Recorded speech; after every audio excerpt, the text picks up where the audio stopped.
नमस्कार प्यारे दर्शकों, नक्षत्र तक में आपका स्वागत है।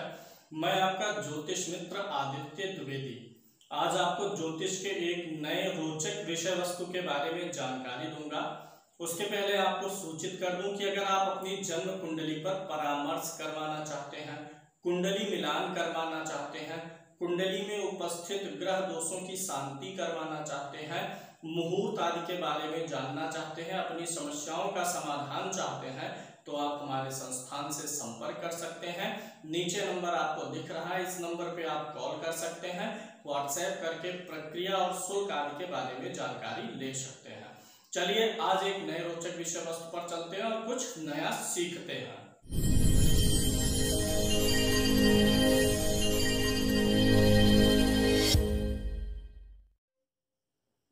बहुत ही रोचक विषय आज हमने लिया है। विवाह का सटीक समय आप कैसे निकाल सकते हैं?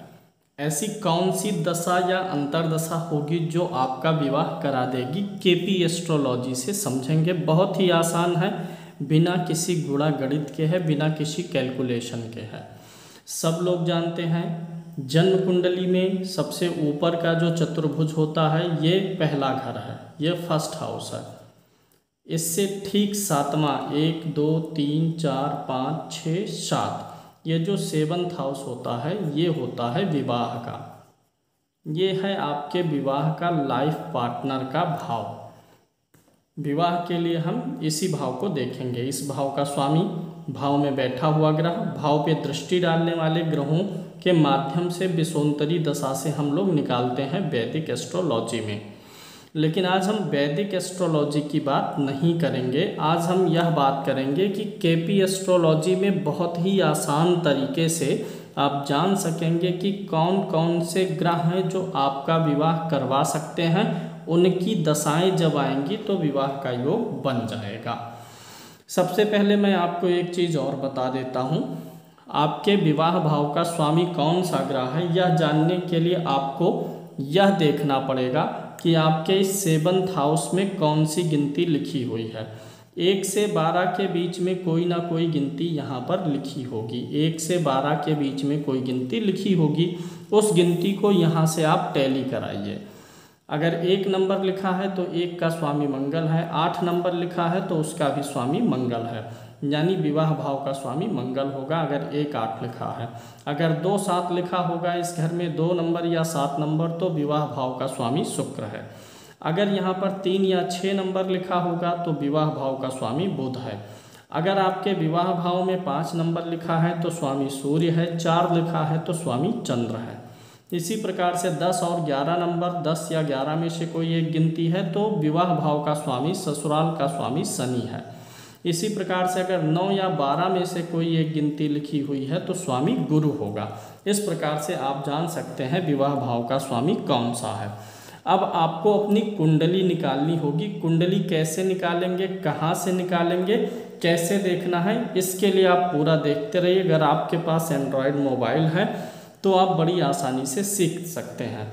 अभी वर्तमान में मैं आपको एक ऐप बता देता हूँ, एस्ट्रोसैग ऐप आप डाउनलोड करेंगे, उसी के माध्यम से मैं आपको बताऊंगा। यह हमारा कोई ऐप नहीं है, ना हम कोई प्रचार कर रहे हैं, लेकिन हम इसलिए बता रहे हैं क्योंकि यह सर्वसुलभ है। इसके माध्यम से आप गणना कर सकते हैं। अब मैं चलूँगा, आपको टैबलेट पे लेकर के चलूँगा और वहाँ से टैब के माध्यम से मैं कुंडली निकालने से लेकर के और केपी एस्ट्रोलॉजी के द्वारा विवाह कौन सा ग्रह कराएगा इसके बारे में मैं आपको बताऊँगा। इस प्रकार सबसे पहले आप जो ऐप मैंने बताया उसे आप डाउनलोड कर लीजिए और उसमें कुंडली वाला ऑप्शन खोल लीजिए। सबसे पहले आप अपना नाम भर दीजिए। मैं अपना ही ले लेता हूँ उदाहरण समझाने के लिए आपको। सबसे पहले डेट भर दीजिए 11 मई 1988। मैं अपना भर दे रहा हूँ, आप लोग अपने हिसाब से अपना डेट ऑफ बर्थ भरिएगा या जिसका देखना चाहते हैं। जन्म का समय भी भर दीजिएगा। यहाँ पर 11:40 मैं लूँगा। आप अपने हिसाब से जिसका देखना चाहते हैं उनका लेंगे। जन्म का शहर भर देंगे, फिर कुंडली दिखाए पर जाएंगे और थोड़ी देर प्रतीक्षा करेंगे, कुंडली आपकी खुल जाएगी। उसके बाद मैं आपको बताता हूँ फिर आगे क्या करना है। काफ़ी रोचक विषय है और बहुत ही ज्ञानवर्धक विषय है और बहुत ही आसान है इस चीज़ को जानना। इस प्रकार से आपकी जब कुंडली खुल जाएगी, आप जब अपना डिटेल भर देंगे, उसके बाद आपको क्या करना है, जो ये 3 डॉट ऊपर दिख रहा है जहाँ लग्न लिखा हुआ है, उसके लेफ्ट कॉर्नर में आप देखिए 3 लाइनें खींची हुई हैं, वहाँ पे आप क्लिक करेंगे तो आपको नीचे केपी लिखा मिलेगा। केपी जहाँ लिखा है वहाँ पे आपको क्लिक करना है। अब आपकी केपी कुंडली खुल गई है, किचड़ा मूर्ति पद्धति वाली कुंडली खुल गई है। अब इसमें आपको इस बाईं तरफ स्क्रॉल करते रहिए, दाएं तरफ बढ़ते रहिए, बाईं तरफ ढकेलते हुए और पहुंच जाइए भाव निर्देशन जहां पर लिखा गया है, जहां पर इस समय हमने रोका हुआ है, इस भाव निर्देशन पर आप पहुंच जाइए। और यहाँ पर आपको यह देखना है, ये जो इधर बाएं साइड में ऊपर भाव लिखा हुआ है, फिर उसके बगल में कारक लिखा गया है। जहाँ पे भाव लिखा गया है, यहाँ 1 से 12 भाव देखिए क्रम वाइज लिखा गया है। यहाँ पे आप आ जाइए जहाँ पर 7 लिखा हुआ है, 7 लिखा हुआ है। तो केपी के अनुसार जो 7th हाउस है, उसके उस भाव का निर्देशन जो 7 के सामने जो 7 गिनती है, उसके सामने जो ग्रह लिखे हुए हैं, ये 7वें भाव का निर्देशन कर रहे हैं। यानी इसका मतलब यह हुआ, जो 7वां हाउस है आपका, 7th हाउस है, जो विवाह का घर है, उसको निर्देशित करने वाले ग्रह सामने लिखे हुए हैं। जैसे इस कुंडली में 7 के सामने देखिए, भाव 7 के सामने कारक ग्रहों में चंद्रमा, मंगल, शुक्र और शनि लिखा गया है। आप इन ग्रहों को नोट कर लीजिए। इन जो भी ग्रह आए, किसी में 4 आएंगे, किसी में 3, किसी में 2, ऐसे आएंगे। तो यहाँ पर 4 ग्रह आए हुए हैं, आप इन ग्रहों को नोट कर लीजिए। यह सूत्र आपको देखना है जब विवाह की एज हो जाए, या लगभग जिस देश काल में आप रहते हैं वहाँ जिस उम्र में विवाह होता हो, कहीं अभी 18 से 22 के बीच में विवाह हो जाता है, कहीं 25 के आसपास, और कहीं अभी 30 तक विवाह होता है। तो जो आपकी देश काल परिस्थिति हो, उसी अनुसार आप इसकी गणना करेंगे, उसी आयु खंड को आपको लेना है। तो यहाँ जो 7 लिखा है, इसके सामने जो भी आपके ग्रह होंगे, आप उनको नोट कर लीजिए। अब इसके बाद क्या करना है, ये जो 7 के सामने ग्रह आए हुए हैं, जैसे यहाँ पे चंद्रमा, मंगल, शुक्र और शनि है, तो आपको जाना है महादशा में और अंतरदशा में। जो ऊपर 3 रेखाएं हैं, वहाँ पर फिर से क्लिक करिए और दशा वाला पॉइंट आ जाएगा, यहाँ पर फिर से टच कर दीजिए।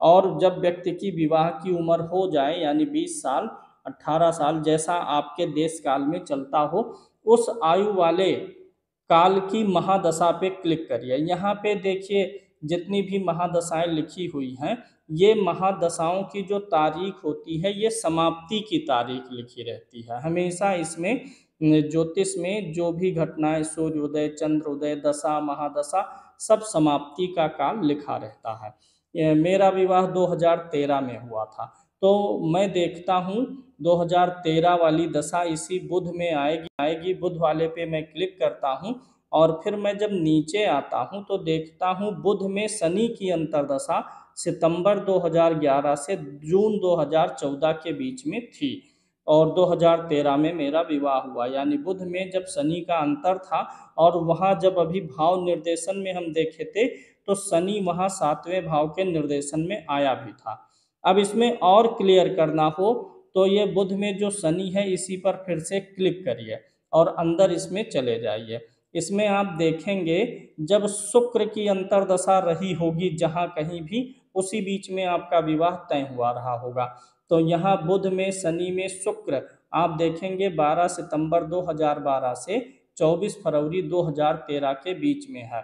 इसी बीच में विवाह तय हुआ होगा आपका, जिसका भी आएगा। तो इस प्रकार से जितने भी ग्रह आएंगे, मान लीजिए इस कालखंड में आयु छोटी रही थी, कम रही थी, तो आप अगले ग्रह की अंतर्दशा, जो 7th हाउस के कारक ग्रह आए थे, जैसा अभी मैंने भाव निर्देशन में बताया था, वहाँ के जितने भी ग्रह हैं उनको नोट डाउन करिए और फिर देखिए कि उनकी अंतर्दशाएं कब कब आ रही हैं। एक चीज़ और बताएंगे, जो भाव निर्देशन में ग्रह आए थे 3, 4 या 2, अगर उनमें से किसी एक की महादशा हो तो उसी महादशा में दूसरे ग्रह की अंतर्दशा देखिए जो भाव निर्देशन में मिले हुए थे। इस प्रकार से आप केपी पद्धति से बड़ी आसानी से समझ सकते हैं कि विवाह कब हो सकता है। केपी एस्ट्रोलॉजी से जुड़ा हुआ और भी रोचक विषय मैं आपके सम्मुख जल्दी ही लेकर के आऊँगा। केपी का यह कार्यक्रम छोटा है, लेकिन आपको कैसा लगा आप ज़रूर कमेंट करके बताइएगा। आज के लिए इतना ही, फिर मिलेंगे। जय श्री कृष्णा।